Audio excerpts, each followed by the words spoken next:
नमस्कार, आप सभी का बहुत स्वागत है। मैं हूं आपके साथ प्रिया सोमवंशी।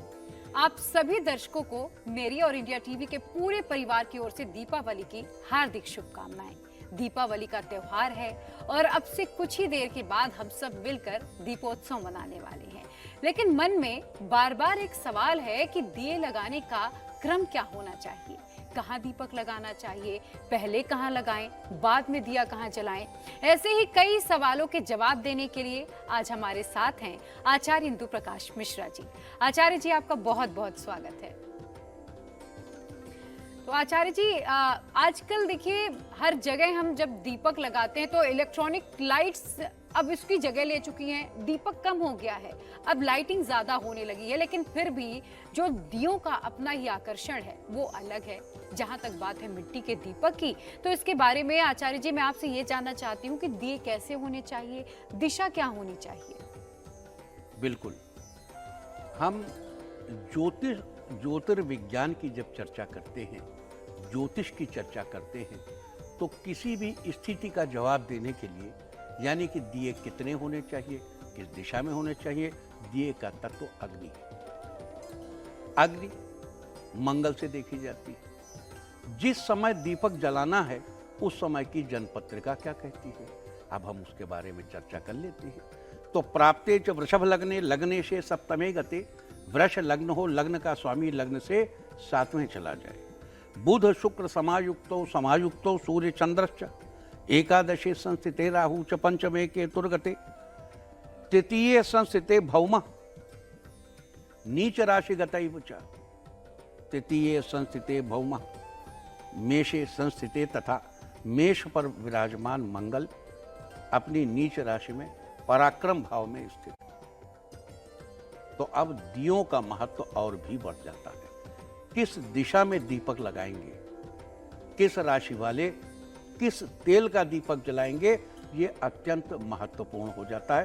क्योंकि इस जनपत्रिका में देखिए सबकी स्थिति देखिए, लग्न में गुरुदेव मौजूद है, एकादश राहु, पांचवें केतु है, और सूर्य चंद्र दोनों एक साथ अमावस्या के दिन होते ही होते हैं, वो छठे बैठे हैं। बुध शुक्र नीचे सातवें में बैठ करके, और शुक्र अपनी ही राशि के लग्न को पूर्ण दृष्टि से देख रहा है। एक मंगल का ही मामला है जो नीचे राशि में।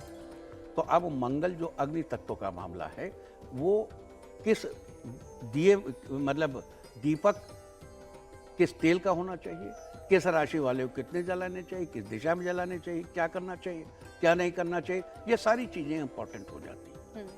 तो अब आपने सवाल क्या पूछा था? किस दिशा में दिया जलाना चाहिए और कब जलाना चाहिए।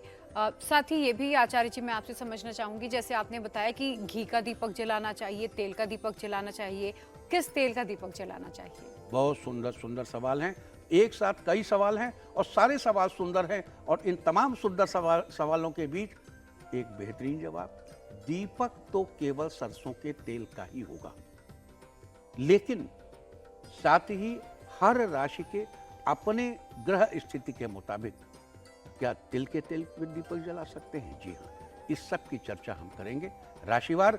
दीपावली में शाम के समय प्रदोष काल में सबसे पहले मंदिर आदि पवित्र स्थानों पर दीपक जलाने चाहिए। इसके बाद घर में सभी स्थानों पर दीपक जलाने चाहिए। सबसे जरूरी यह है कि स्थानीय मिट्टी से बने दियों में सरसों के तेल के दिए ही जलाएं। यहां जरा ठहरे, रुके, समझ लें। आजकल मोमबत्तियों का बड़ा फैशन हो गया। वी डू नॉट रिकमेंड मोमबत्तीज। वाई? देखो, आपने पृथ्वी का जब मान पढ़ा होगा तो हर चीज जो ऊपर जाती है नीचे भी आती है। एप्पल ऊपर से नीचे, सेब ऊपर से नीचे गिरा तो गुरुत्वाकर्षण खो जा गया। प्लैनेट अर्थ का जो एक गुरुत्वाकर्षण समेकित है, that is called capital G. और प्लैनेट अर्थ का प्लेस टू प्लेस गुरुत्वाकर्षण जो डिफर करता है पूरे प्लैनेट अर्थ पर, दैट इज कॉल्ड स्मॉल जी। तो हर प्लेस का स्मॉल जी डिफरेंट होता है। वो स्मॉल जी भूमि के पुत्र जो मंगल हैं, वो भूमि से लिए गए जो मिट्टी है उसमें निवास करते हैं। भूमि का पुत्र भूमि में निवास करता है। और अग्नि का वास भूमि से निकली हुई मिट्टी में, और स्थानीय मिट्टी जो स्मॉल जी के आधार पर लक्ष्मी को आपके लिए आमंत्रित करता है। ये मोमबत्तियां नहीं आमंत्रित करती हैं आपकी लक्ष्मी को, ये फैशन है। It's all about fashion. Fashion कुछ भी कर लीजिए, फैशन के लिए माना थोड़े। आप ज्वेलरी पहनते, आर्टिफिशियल ज्वेलरी पहनिए। ज्वेलरी पहनने से, स्वर्ण और सोना चांदी पहनने से देह की आभा बढ़ती है, और आर्टिफिशियल ज्वेलरी पहनने से दूर से झलक बढ़ती है, लेकिन नज़दीक से देखने वाला सब जानता है। तो इसलिए स्थानीय जलवायु के अनुसार अपनी ही जगह की मिट्टी में सिर्फ सरसों के तेल का दीपक जलाना चाहिए। ऐसा करने से लक्ष्मी का आगमन सुनिश्चित होता है, घर की धन संपदा में बढ़ोतरी होती है। तेल के इन दियों को घर के दक्षिण पूर्व कोने से रखना शुरू करके दक्षिण पश्चिम कोने की तरफ जलाइए। Begin from अग्निकोण। अग्निकोण क्या है? दक्षिण पूर्व का कोना, और दक्षिणी दिशा में सबसे पहले जलाइए। सबसे पहले दक्षिण दिशा में दीपक जलाइए, उसके बाद पश्चिम दिशा में दीपक जलाइए, फिर पूर्व दिशा में दीपक जलाना चाहिए, और इसी तरह सबसे अंत में पूर्व दिशा में दीपक जलाने के बाद सबसे आखिर में घर की उत्तर दिशा में दीपक जलाने चाहिए।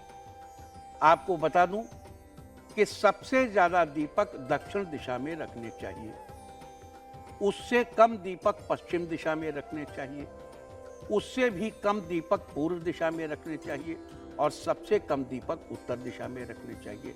अब लॉ ऑफ इनवर्स प्रोपोर्शनैलिटी, जितने दीपक उत्तर में रखे हैं उससे अधिक दीपक पूर्व में रखना चाहिए, जितने दीपक पूर्व में रखे हैं उससे अधिक दीपक पश्चिम में रखना चाहिए, जितने दीपक पश्चिम में रखे हैं उससे अधिक दीपक दक्षिण में रखना चाहिए। इस क्रम में दीपक रखे जाने से दीपक से शुभ और अच्छे प्रभाव प्राप्त होते हैं, और वो लक्ष्मी को आमंत्रित करता है। देखो श्री सूक्त में अलक्ष्मीर में नश्यताम, मेरी अलक्ष्मी नष्ट हो। अलक्ष्मी क्या है?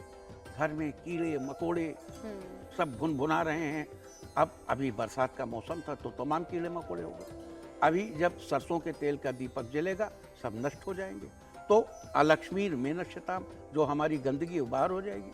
अब इसीलिए कहते हैं कि दीपावली के दिन झाड़ू जरूर लेनी चाहिए, क्योंकि वो आपकी अलक्ष्मी को मतलब दूर करती है। मैं इस पर भी आपसे सवाल पूछूंगी कि आचार्य जी, दिवाली के दिन लेनी चाहिए कि धनतेरस के दिन? अब वो धनतेरस से दिवाली सब एक ही है, एक ही मौसम है।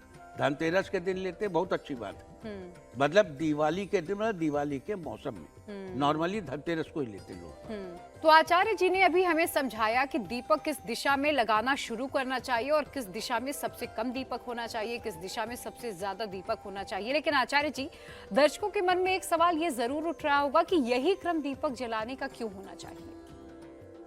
बड़ा सुंदर है। अब जैसे दर्शकों के मन में कभी ये आया, क्लास में जब टीचर पढ़ा रहा था कि ए ऐसे लिखो, उन्होंने कभी पूछा कि ए ऐसे क्यों लिखे, ए ऐसे ऐसे क्यों नहीं लिख दे? नहीं पूछा। तो देखो, वास्तु के जो नियम हैं उन नियमों के अनुरूप ही है। हालांकि हम ये नहीं कहेंगे आप आंख बंद करके मान लो, आप ये प्रश्न जरूर कीजिए, इस प्रश्न को कीजिए। उसका उत्तर ये है, देखो दक्षिणी दिशा यम की दिशा होती है, तो हमको सबसे पहले दक्षिणी दिशा को रोकना चाहिए। पश्चिमी दिशा, अब सबसे पहले जब आपने दक्षिण दिशा रोक दी तो यम की दिशा रोक दी, फिर आपने पश्चिमी दिशा को रोका। पश्चिमी दिशा अहर्ष की दिशा। देखो हर्ष की दिशा है, साथ ही नेगेटिव हो जाए तो अहर्ष है, तो अहर्ष को रोका आपने, अब हर्ष को क्रिएट कर रहे हैं आप, है ना। ऐसे ही पूर्व दिशा जो है वो आपकी लंबी आयु की दिशा है, फिर आप उस दिशा में जला रहे हैं। और उत्तर दिशा कुबेर की दिशा, उत्तर दिशा प्रेम की दिशा है, उत्तर दिशा इमोशन की दिशा है, उत्तर दिशा भय की दिशा है। अब देखो, जहाँ एक तरफ इमोशन है तो इमोशन ही भय क्रिएट करता है। जो इंटेलिजेंट आदमी उसी को डर लगता है, ईडियस को डर नहीं लगता है। किसी पागल से कह दो आग में हाथ डाल दो, डाल देगा। कोई इंटेलिजेंट आदमी पूछे वो क्यों हाथ डाल दे, हाथ डाल देंगे जल जाएंगे। तो एक इंटेलिजेंट में और एक पागल में फ़र्क है। तो ऐसे ही उत्तर दिशा, एक ये दिशा है इमोशंस की और ये दिशा है कुबेर की, तो सबसे आखिर में कुबेर की दिशा में। इसीलिए जब मकान बनाते हैं तो हम लोगों से कहते हैं सबसे पहले दक्षिणी हिस्सा बनाओ, फिर पश्चिमी हिस्सा बनाओ, फिर पूर्वी हिस्सा बनाओ, तब उत्तर का हिस्सा बनाओ। उत्तर को लास्ट तक खुला रखना चाहिए कि पता नहीं कब कुबेर की कृपा आ जाए, एक सेकंड में। Every second of the life is very important, every moment, पता नहीं किस मोमेंट के दिए जलाते ही कुबेर प्रसन्न हो जाए और सब कुछ आ जाए। तो हमको उत्तर दिशा सबसे लास्ट में, और दियों का क्रम भी वैसे ही, उत्तर में जितने रखे उससे ज्यादा पश्चिम में, उससे ज्यादा पूर्व में, उससे ज्यादा पश्चिम में, उससे ज्यादा आपको दक्षिण में रखने चाहिए। तो आचार्य जी, दियों का क्रम तो आपने बता दिया और हमने ये जाना कि किस दिशा में और कितने दिए लगाने चाहिए, ये आपने समझ लिया। लेकिन अब आप ये भी समझ लीजिए कि राशियों के अनुसार आपको किस चीज का दिया लगाना चाहिए, कितने दिए जलाने चाहिए। तो आचार्य जी, सबसे पहले हम मेष राशि की बात कर लेते हैं। उन्हें कितने दीपक लगाने चाहिए? घी का, सरसों के तेल का, किसका दीपक लगाना चाहिए? नहीं, घी का तो बिल्कुल नहीं लगाना चाहिए। मैं आपको बता देता हूं कि लोगों को विभिन्न शुभ फलों की प्राप्ति के लिए किस चीज का दीपक और कितने दीपक जलाने चाहिए। मेष राशि वालों को आर्थिक तंगी से मुक्ति पाने के लिए दीपावली वाले दिन घी के 11 दीपक जरूर जलाने चाहिए, इससे देवी देवता प्रसन्न होते हैं। अब देखिए, अभी अभी हमने आपसे कहा घी का दीपक नहीं जलाना, लेकिन घी के 7 दीपक लक्ष्मी जी के लिए तो आप जलाएंगे। वैसे ही मेष राशि वालों को अब घी का दीपक क्यों जलाना है? क्योंकि मेष से चौथे मंगल है, जहाँ पे मंगल नीच का होकर बैठा है और 10th हाउस को पूर्ण दृष्टि से देख रहा है। घी सामान्यतया घर में जो आप दीपावली के दिए जला रहे हैं, वो दिए सरसों के तेल के ही होने चाहिए। इसके अलावा लक्ष्मी जी के लिए 7 घी के दिए आप जलाएंगे। अब यहाँ मेष राशि वालों के साथ स्थिति है कि उनको घी के 11 दिए अवश्य जलाने चाहिए, क्योंकि मेष राशि से चौथे स्थान पर मंगल है और मंगल नीच राशि का होकर बैठा है, करियर को पूर्ण दृष्टि से देख रहा है। तो अपने धन धान्य की सुरक्षा, करियर की सुरक्षा के लिए मेष राशि वालों को घी के दीपक जलाने चाहिए। और अब बात आएगी अगली राशि यानी वृष राशि। लेकिन उससे पहले एक सवाल मेरे मन में है, जो मैं चाहती हूँ, बहुत सारे लोगों को शायद इसके बारे में जानकारी नहीं होगी आचार्य जी। एक तो बातियों के बारे में बताइए, क्योंकि एक गोल बाती होती है और एक लंबी बाती होती है। कौन सी बाती जलानी चाहिए? क्या इसका भी कोई प्रभाव पड़ता है कि जो माता लक्ष्मी, भगवान गणपति जी के सामने जलाएं वो दूसरी बाती होनी चाहिए, जो बाकी पूरे घर में जलाएं वो दूसरी बाती होनी चाहिए? अच्छा, तो नहीं, लेकिन ये बताओ कि आपने गणपति के बारे में पूछा, तो गणपति के साइमल्टेनियस तो लक्ष्मी जी पूछनी चाहिए ना आपको। जी जी, आप तो पूरे घर की बात कर रहे हैं। मैं घर की भी बात करी और भगवान के सामने किस दीपक, बाती कैसी होनी चाहिए दीपक में, मैं दोनों जानकारी। बहुत अच्छा प्रश्न है। देखिए, इस प्रश्न का जवाब ये है कि जो खड़ी बत्ती होती है वो मेल बत्ती होती है, वो नर बत्ती होती है, वो पुरुष बत्ती होती है, पुरुष देवता के लिए होती है। ठीक है। अब यहाँ हम फिर दोहरा दें कि जब हम देवता शब्द का प्रयोग करते हैं तो यहाँ नर और मादा ये शब्द गायब हो जाते हैं। देवता सिर्फ देवता है। जो देवियां हैं उनको भी हम संस्कृत में देवता कहकर पुकारते हैं। इसलिए जब भी कभी देव रूप, वो माता हो या पुरुष देवता हो, कोई भी देवता हो, उसके सामने हम उसकी प्रसन्नता के लिए घी का दीपक जलाएंगे और घी के दीपक में खड़ी बत्ती लगानी चाहिए। ये हमेशा ध्यान रखना चाहिए, घी के दीपक में खड़ी बत्ती लगानी चाहिए और लेटी हुई बत्ती तेल के दीपक में जलानी चाहिए। जी आचार्य जी, अब वृष राशि वाले भी इंतजार कर रहे हैं, उनके बारे में भी बात कर लेते हैं। बिल्कुल। वृष राशि वालों को शत्रुओं से बचने के लिए दिवाली वाले दिन सरसों के तेल के 51 दीपक जलाने चाहिए। अब देखो, आप प्रश्न करो ना करो, हमारे मन में खुद ही सवाल पैदा हो रहा है जी, ये 51 दीपक क्या उन दियों के अलावा हैं जो पूरे घर में रखे गए? नहीं, 51 दीपक मिनिमम जलाने चाहिए और पूरे घर में जो दीपक आप जला रहे हैं उसमें ये 51 शामिल है। मतलब अपार्ट फ्रॉम दोज 51 दीपक नहीं जलाने चाहिए। वृष राशि वालों को 51 दीपक सरसों के तेल के जलाने चाहिए। अब यहाँ सरसों का तेल क्या है? शनि है। और वृषभ राशि वालों के लिए शनि भाग्येश है और शनि दशमेश है। नॉर्मली हम साल भर मना करते हैं कि अपने भाग्येश को जलाइए नहीं, ये मत करिए, वो मत करिए, और तिल का जलाइए। लेकिन दीपावली वाले दिन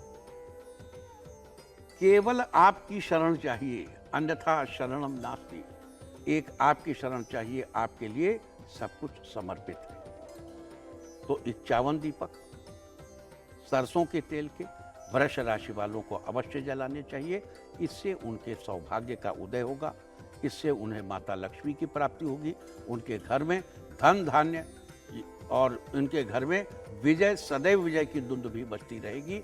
उनके घर में हर कोने से, हर दिशा से लक्ष्मी का आगमन होता रहेगा। जी, और अब आचार्य जी आपकी आज्ञा हो तो मिथुन राशि की भी बात कर लेते हैं। अरे बिल्कुल बिल्कुल। और मिथुन राशि वालों को दिवाली वाले दिन तिल के तेल के 5 दीपक जलाने चाहिए।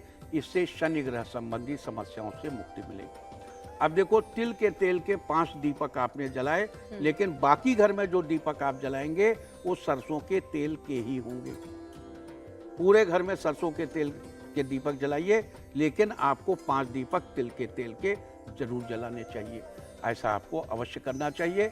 ऐसा करने से आपको शनि संबंधी समस्या से मुक्ति मिलेगी, क्योंकि इस समय शनिदेव का जो भ्रमण है उसका मिथुन राशि से जो संबंध है, उसको देखते हुए दीपावली के इस मौके पर शनिदेव से प्राप्त पीड़ा से मुक्ति का उपाय भी करते चलें तो अच्छा है। बिल्कुल। हम कर्क राशि की बात करें, लेकिन उससे पहले मेरे मन में एक और सवाल है। तोरण कितना महत्वपूर्ण है दीपावली के त्योहार में या किसी भी खास पर्व के मौके पर? बंधनवार तोरण, और क्या वो आम के पत्ते का होना चाहिए, अशोक के पत्ते का, या आजकल जो आर्टिफिशियल मार्केट में मिलते हैं वो भी लगा सकते हैं? देखिए, तोरण आप आर्टिफिशियल भी लगा सकते हैं, आर्टिफिशियल लगाने में हमें कोई एतराज नहीं, लेकिन आम, अशोक और न्यग्रोध के पत्तों का तोरण लगाना चाहिए। न्यग्रोध, अशोक, आम, क्यों? इन पत्तों की अपनी एक खूबी है जो आर्टिफिशियल चीजों से बढ़कर है। आम के पत्ते की अपनी, आम का पत्ता एंटी डायबिटिक होता है, डू यू नो इट? ऐसे ही अशोक का पत्ता जहां होता है उस स्थान पर, अशोक का मतलब ही है जहां से शोक नष्ट हो जाए, यानी जहां हर्ष पल्लवित हो, हर्ष पुष्पित हो। तो ऐसे पत्तों को घर के दरवाजे पर लगाना, उसका तोरण लगाना निश्चित रूप से घर में शुभता को आमंत्रित करता है, और शुभता घर में माता लक्ष्मी के आगमन को प्रशस्त करती है, सुनिश्चित करती है। जहाँ शुभता होगी वहीं माता लक्ष्मी का पदार्पण होगा, वहीं माता के चरण पड़ेंगे। तो आम, न्यग्रोध और अशोक के पत्तों का बंधनवार लगाना निश्चित रूप से बहुत ही बेहतर, बड़ा अच्छा और बहुत ही कल्याणकारी सिद्ध होता है। इसलिए तोरण अवश्य अपने घर में ये अवश्य लगा। अच्छा, इन जगहों पर कुछ देवताओं की उपासना भी की जाती है, जो हम आपको समय समय पर बताते रहते हैं। और ये आज नहीं, ये जब आप प्रतिपदा में, आप नवरात्र में लगाते हैं, उस समय हम बताते हैं। बलि, खासतौर से रुरु भैरव के लिए हम बताते हैं कि उनको वहाँ रहने के लिए कहना चाहिए। दीपावली की रात बहुत से लोग बड़े तंत्र मंत्र करते हैं। लोग मान के चलते हैं कि बिना तंत्रे बिना मंत्रे विजय आशा ति निष्फला। तंत्र मंत्र के बगैर जीवन में विजय की आशा तो कुछ ही नहीं। तो जब तोरण लगाते हैं तो तोरण की रक्षा के लिए जिन देवताओं की उपासना करते हैं, उसमें कुमार इत्यादि हैं, उसमें हम रुरु भैरव को भी वहाँ रहने के लिए कहते हैं। और जहाँ रुरु भैरव होते हैं उनको क्रॉस करके कोई भी निगेटिव शक्ति अंदर प्रवेश नहीं करती। इसलिए भी तोरण अत्यंत महत्वपूर्ण है। जब हम तोरण लगाते हैं तो तोरण की रक्षा के लिए कुछ देवताओं से प्रार्थना करते हैं। ध्वजा की रक्षा के लिए, तोरण की रक्षा के लिए देवताओं से प्रार्थना की जाती है। और उसमें जिन देवताओं की हम उपासना करते हैं उनके वहां होते हुए कोई भी निगेटिविटी अंदर नहीं आ सकती। तो दीपावली के मौके पर जो तंत्र मंत्र के लिए अत्यंत प्रसिद्ध रात्रि है, उस रात्रि में अपने आगमन को सुरक्षित करना, अपने आगमन को इस प्रकार करना कि वहां से दूसरे का भेजा तंत्र मंत्र दूसरे की निगेटिविटी अंदर प्रवेश न करने पावे। इसके लिए भी तो ये जो तोरण है अत्यंत आवश्यक है, जो अपने दरवाजे पे लगाया जाना चाहिए, और उसको दरवाजे पे लगा करके मनुष्य सुरक्षित महसूस करता है। बिल्कुल, तो तोरण कितना महत्वपूर्ण है आचार्य जी ने वो अभी समझाया हमें, लेकिन अब कर्क राशि वाले भी इंतजार कर रहे होंगे कि उन्हें कितने दीपक लगाना चाहिए, किस चीज का दीपक जलाएं। तो आचार्य जी अब कर्क राशि की बात करते हैं।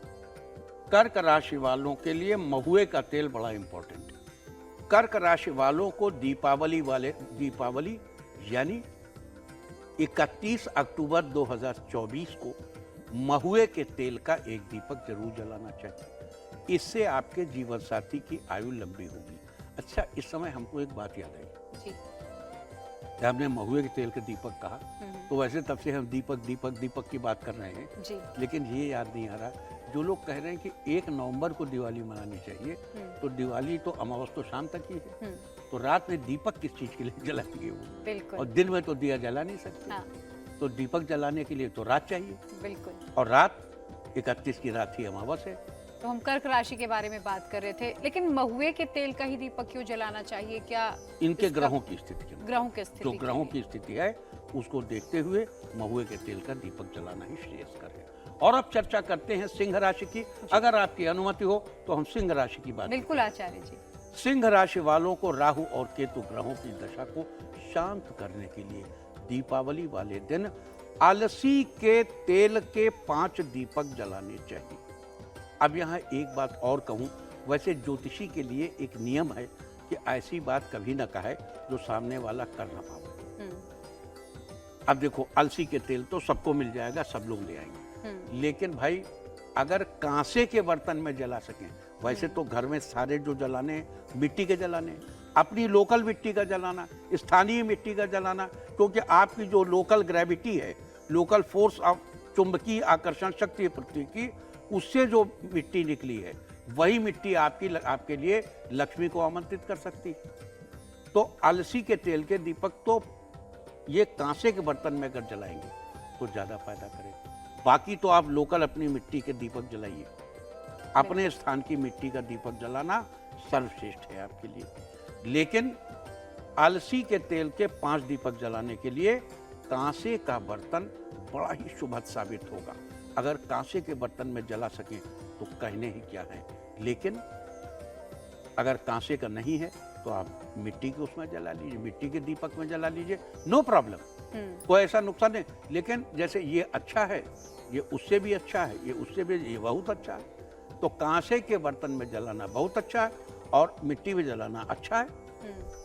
तो ऐसा नहीं कि कोई आप अगर नहीं जला सकते हैं तो कोई आपको अफसोस हो, लेकिन अगर आप जला सकते हैं तो ये बड़ी शुभ स्थिति बनेगी। आचार्य जी अब मेरी राशि की बात होगी, कन्या राशि की।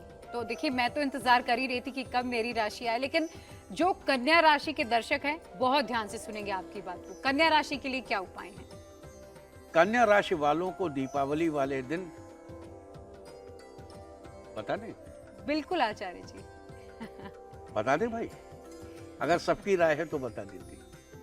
चमेली के तेल का से भरा एक तिकोना दीपक जलाना चाहिए। अब ऐसा क्यों? Triangle relates to Mars. कन्या लग्न वालों के कामना पूर्ति स्थान पर मंगल नीच का होकर बैठा है।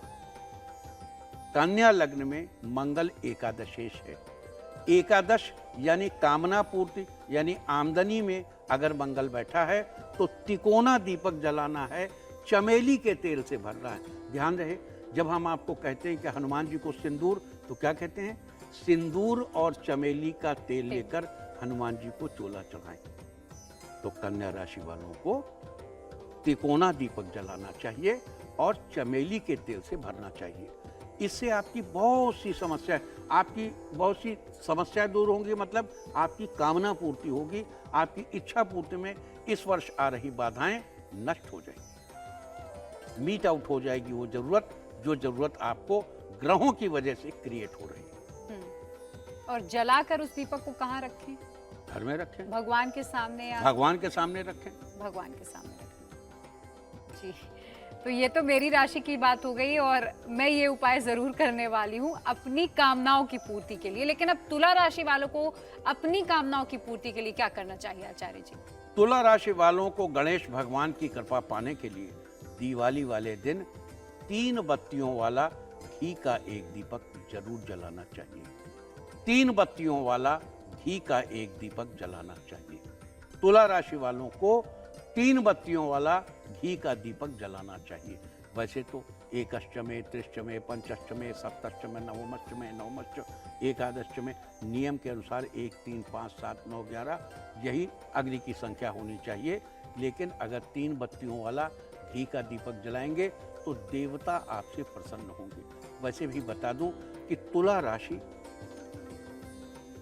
काल चक्र की उल्टी राशि है। जैसे काल चक्र इसमें मेष राशि से शुरू होता है, 1, 2, 3 और 7 उसका उल्टा है, तो 7 सबसे ऊपर आ जाता है तुला राशि में।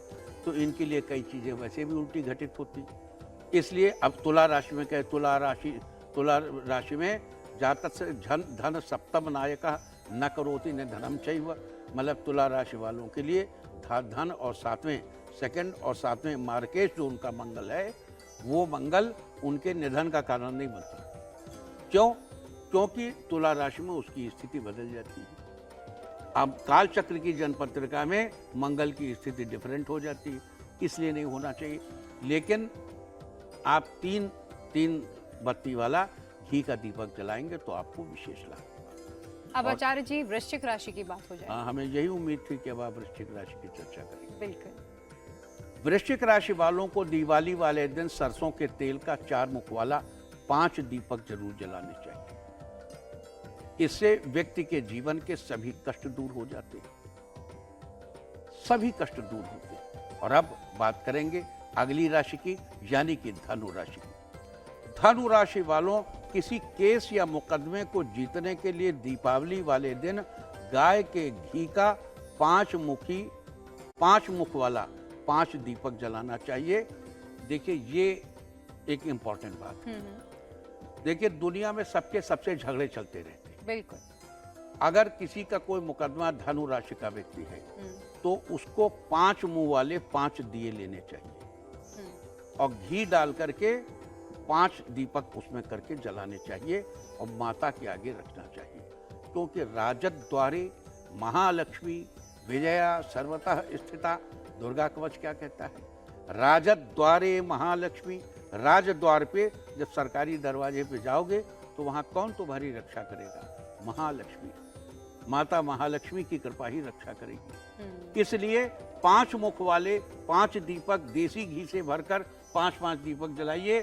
और कोई केस मुकदमा चल रहा हो, इस साल विजय सुनिश्चित है, चाहे जितने साल से चल रहा हो, इस साल विजय चाहिए तो 5 मुंह वाले, पंचमुखी, 5 बत्ती वाले 5 दीपक देसी घी के जरूर जलाइए। बाकी पूरे घर में आप सरसों के तेल के दीपक जलाइए, लेकिन ये 5 दीपक जलाना आवश्यक है। अब आचार्य जी मकर राशि की बात करेंगे कि अपने जीवन को परिवर्तित वो दीपावली के दिन कैसे करें, उन्हें कितने दिए जलाने चाहिए? क्या बात है। मकर राशि वालों, माता लक्ष्मी की कृपा हमेशा आपके घर पर बनी रहे, इसके लिए दिवाली वाले दिन सरसों के तेल के 7 दीपक जलाएं। अब देखो, सरसों के तेल के तो आप सैकड़ों दीपक घर में जलाएंगे, लेकिन ये 7 दीपक आपको माता के सामने ही जलाने। ये 7 दीपक माता के सामने ही जलाइए। और ये मतलब बाकी तो आप घी के दीपक जलाएंगे, साइड में जहाँ बड़ा सरसों के तेल के दीपक रखते हैं उसी के बगल में ये 7 दीपक रख लीजिए। हाथ जोड़ के माता से प्रार्थना कर लीजिए कि माता बाकी सब तो हमने वो जलाएं, ये हम अपने कल्याण के लिए जला रहे हैं। देखो, घी का दीपक देवता की प्रसन्नता के लिए होता है और तेल का दीपक आपकी प्रसन्नता, आपकी कामना पूर्ति के लिए होता है। तो अपनी कामनाओं की पूर्ति के लिए जो आप सरसों के तेल का दीपक जलाएंगे, उसे जलाते समय जगत जननी से प्रार्थना कर लीजिए कि माता, ये हम अपनी इस कामना की पूर्ति के लिए जला रहे हैं, माता हमारी कामना पूरी करें। आचार्य जी, अभी आपने बड़े दीपक का जिक्र किया, तो बड़े दीपक ही जलाने चाहिए? नहीं, बड़ा दीपक तो एक जलाया जाएगा, एक जलाया, सरसों के तेल का बड़ा दीपक जलाएंगे और उस पर एक कच्चा दीपक रख देंगे, तो उस दिए की बत्ती उसमें लगेगी, उससे कार्बन इकट्ठा हो जाता है। उसी के बगल में 7 छोटे-छोटे दीपक रख लेंगे। इसका महत्व भी मैं समझूंगी, लेकिन एक सवाल और मेरे मन में है। मैंने बहुत सारे लोगों को देखा है कि वो जो लाल कलर का एक धागा होता है, रक्षा सूत्र भी जिसे हम कहते हैं, हाथ में जो हम बांधते हैं, बहुत सारे लोग उसका भी दीपक जलाते हैं। क्या उसका भी दीपक जला सकते हैं? देखिए, उसका दीपक जला सकते हैं, जरूर जला सकते हैं, एक्चुअली वो लाल दीपक जलाने की परंपरा है, तो वो लाल धागा और नहीं मिलता तो वो कलावा ही रख लेते हैं उसमें। तो उसको यहाँ क्या कहते हैं, उसको यहाँ कुछ और कहते हैं, रक्षा सूत्र भी रक्षा कहते हैं। सूत्र को, हाँ नहीं हम लोग कलावा कहते हैं उत्तर प्रदेश मौली। में। मौली जी। यहाँ मौली भी कहते हैं। उसको मौली को रख लेते हैं तो कोई ऐसी बुराई नहीं है, मौली को भी रख सकते हैं, नो प्रॉब्लम, धागे के तौर पे। देखो बेसिकली वो धागा है।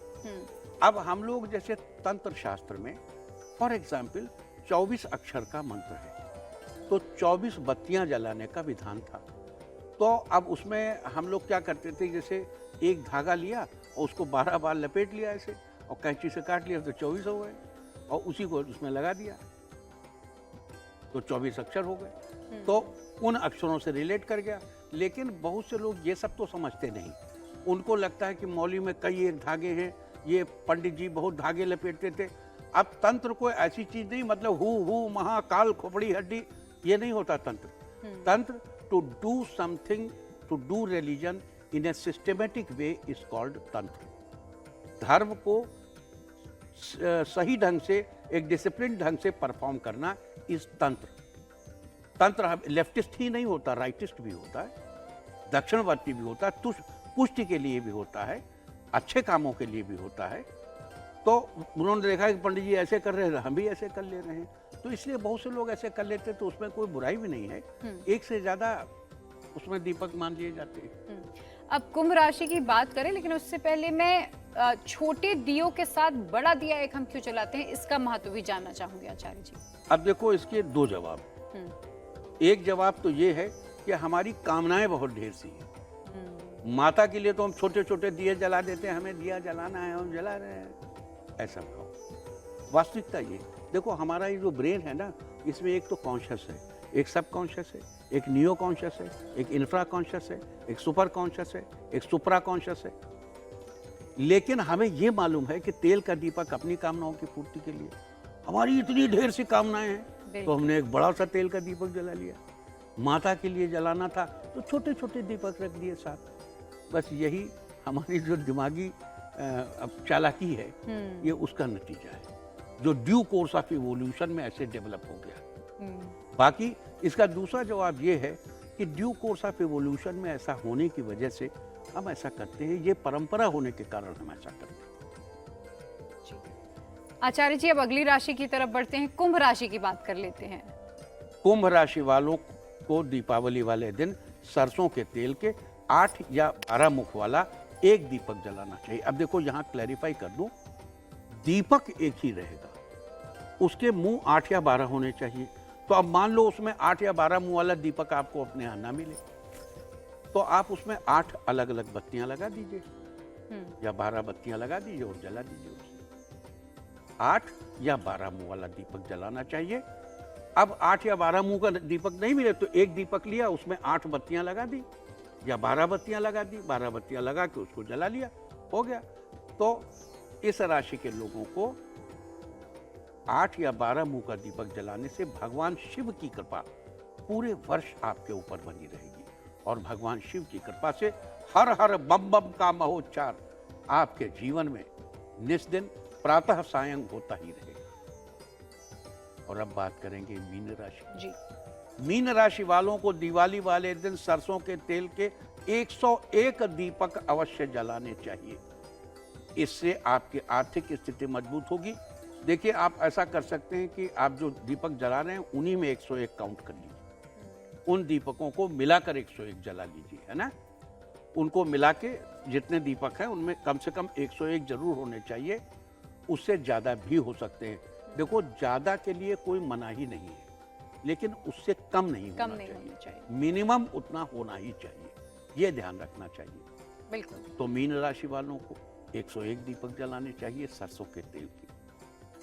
बिल्कुल, मैं आगे बढ़ूंगी, कुछ और प्रश्न है, लेकिन उससे पहले एक और प्रश्न कि जो आपने दिए बताए, मान लीजिए अगर किसी को 3 मुख का, 4 मुख का, 5 मुख का दिया नहीं मिला, तो वो भी यही कर सकते हैं कि बत्तियां 3 रख दे, 4 रख दे, 5 एग्जैक्टली ऐसा कर सकते हैं। अब आचार्य जी से हम जानेंगे, कुछ लोग पवित्र नदियों में इस दिन दीपदान जरूर करने जाते हैं। गंगा नदी में आपने खास तौर पर जरूर सुना होगा, उसका क्या लाभ होता है। आचार्य जी, मैं आपसे समझना चाहूंगी, चित्रकूट हो गया, प्रयागराज हो गया, हरिद्वार हो गया, लोग दीपदान दीपावली के दिन जरूर करने जाते हैं, उसका महत्व क्या है? बिल्कुल, बड़ा ठीक सवाल है, अच्छा सवाल है। नदियों में ही नहीं, गौशाला में, सिर्फ नदियों में ही नहीं, गौशाला में, मंदिरों में, देव स्थानों पर, चैत्यों में, जहां जहां जो पवित्र स्थल हैं और जहां जो जलाशय बना है, देवालय के अतिरिक्त जलाशय, क्योंकि जल की भी उतनी ही महिमा है। जल भी हमारे लिए बड़ा महत्वपूर्ण है। जिस प्रकार हम अपने घर में दीपक जलाते हैं, वैसे ही हम देवालय में जलाते हैं, वैसे ही हम अपने ये जलाशय में जलाते हैं। तो सब में जलाना चाहिए। और उसी क्रम में हम नदियों में भी दीपक विसर्जित करते हैं, हम नदियों में भी दीपक डालते हैं और नदियों में हम दीपक जलाकर उतना ही आप्यायित महसूस करते हैं जितना देवालय में दीपक जलाकर या अपने घर में दीपक जलाकर। आचार्य जी, आपने चूंकि गौशाला का जिक्र किया, तो मैंने कहीं पर पढ़ा था कि कहते हैं कि माता लक्ष्मी और गाय माता आपस में बहनें हैं। क्या इसका भी कोई संबंध है दिवाली के दिन से? क्या दीपावली के दिन खास तौर पर गौ माता की भी पूजा अर्चना करना फलदायी होता है? देखो, कहते हैं समुद्र मंथन के समय समुद्र से कामधेनु अवतरित हुई और समुद्र से ही माता लक्ष्मी भी अवतरित हुई, समुद्र से ही चंद्रमा भी अवतरित हुआ था, है ना। जब हम उनका लक्ष्मी जी का दान करते हैं तो मंत्र पढ़ते हैं, क्षीरोदारणो संभूता लक्ष्मी चंद्र सहोदरा, हे चंद्रमा की सगी बहन लक्ष्मी, है ना। तो वैसे ही कामधेनुश्च सहोदरा, कामधेनु की सहोदर हो गई। तो दोनों एक ही उदर से, समुद्र दोनों का उदर बन गया, समुद्र से ही दोनों उत्पन्न हुए। तो इसलिए कामधेनु यानी गाय, गायों की पूर्वज कौन है? कामधेनु। तो कामधेनु और ये लक्ष्मी जी दोनों एक ही गर्भ से उत्पन्न हुए, अस्तु दोनों सहोदर बहनें हुई। और निश्चित रूप से गाय की उपासना करना, गाय की पूजा करना, गाय की सेवा करना निश्चित रूप से दीपावली के अवसर पर अत्यंत शुभद, कामना पूर्ण करने वाला, मनोरथों को पूर्ण करने वाला, जीवन को आनंद से भर देने वाला साबित होगा। तो आचार्य जी ने बताया कि गौ माता और लक्ष्मी माता आपस में बहनें क्यों मानी जाती हैं, और कामधेनु गाय के बारे में आप अक्सर ये सुनते होंगे कि मनोकामनाओं को पूरा करती हैं कामधेनु गाय माता। आचार्य जी, लेकिन एक सवाल जरूर मेरे मन में आ रहा है कि दीपक हमें क्यों जलाना चाहिए? क्या, क्योंकि जैसे मैंने पहले भी शुरुआत में जिक्र किया था कि आर्टिफिशियल लाइट आजकल लोग लगाने लग गए हैं, लाइटिंग करने लग गए हैं, मोमबत्तियां जलाने लग गए हैं। दीपक जलाना इतना ज्यादा महत्वपूर्ण क्यों है? कितना, मतलब ये लाइफ से डायरेक्टली रिलेटेड क्वेश्चन है। हमारा शरीर 5 तत्वों से बना है, क्षिति, जल, पावक, गगन, समीरा। पृथ्वी, अग्नि, वायु मतलब हवा, ये जो 5 चीजें हैं, इन 5 चीजों को मिलकर शरीर बना है। अभी अभी हम जाड़े की ऋतु से निकल कर आए हैं, वो बरसात से निकल कर आए हैं, जाड़े की ओर बढ़ रहे हैं। इस समय अग्नि तत्व का सेवन हमारे लिए श्रेयस्कर है। दूसरी चीज, कार्तिक मास की अमावस्या की तिथि बड़ी ही अंधेरी, अंधकारपूर्ण होती है, और इस अंधकारपूर्ण रात्रि में कब किधर से कौन सा जलचर गोचर निकल जाए कुछ अता पता नहीं। तो इस रात्रि में दिया जलाना चाहिए, वैसे भी नित्य दिया जलाना चाहिए, और इस रात्रि में विशेष रूप से दीपक जलाना चाहिए। और सबसे महत्वपूर्ण बात यह है कि श्री राम के अयोध्या लौटने के उपलक्ष्य में दिए जलाने की परंपरा है। तो अब इसका प्रश्न ही कहां से पैदा होता है दीपक क्यों जलाना चाहिए? दीपक अपनी प्रसन्नता के लिए, अपने प्रभु श्री राम के लौटने के लिए अवश्य जलाना चाहिए। बिल्कुल। और मैं अपना अनुभव अगर आचार्य जी बताऊं कि जब भी मैं दीपक जलाती हूं तो मुझे एक अलग से शांति की अनुभूति होती है, एक पीस महसूस होता है, एक डिवाइन एनर्जी फील होती है। हाँ, क्यों?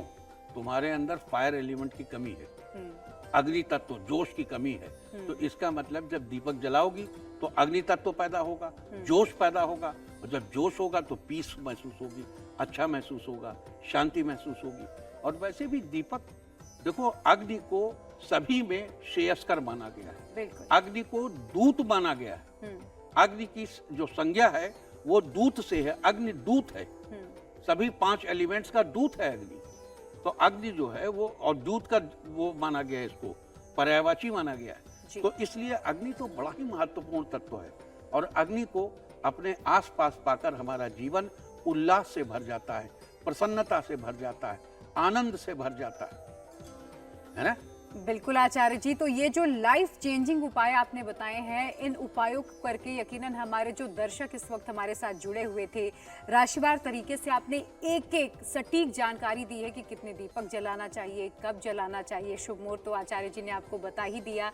और आचार्य जी, बहुत बहुत धन्यवाद आपका हमारे साथ जुड़ने के लिए, दीपावली के इतने महत्वपूर्ण समय में अपना टाइम हमें देने के लिए बहुत बहुत धन्यवाद आचार्य। दीपावली सबकी शुभ हो, बहुत शुभ हो, श्री वर्चस्व, आयुष्य, आरोग्य सब कुछ आपको प्राप्त हो, ऐसी हमारी कामना।